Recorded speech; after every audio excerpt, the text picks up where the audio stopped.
Princess ডায়নার husband Prince Charles যেদিন তার পরকীয়ার কথা স্বীকার করেন ডায়নার কাছে, ডায়না সেদিন এই কথাটা শোনার পর ব্ল্যাক একটা গাউন পরে লন্ডনের একটা প্রোগ্রামে যায়।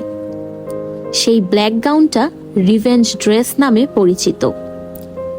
ডায়না সেদিন তার পার্সোনাল মেকআপ আর্টিস্টকে বলেছিলেন, আমাকে আজকে সবচেয়ে সুন্দর লাগতে হবে, যেন আমাকে দেখেই দুনিয়া বুঝতে পারে আমাকে আমার হাজবেন্ড চুজ করে নাই, এজন্য আমি দায়ী না, আমি সবচেয়ে বেস্ট। এজন্য সে নিজেই দায়ী, কারণ সে আমার মতো সবচেয়ে সুন্দর মেয়েকে ছেড়ে অন্য কোনো মেয়ের কাছে গিয়েছে।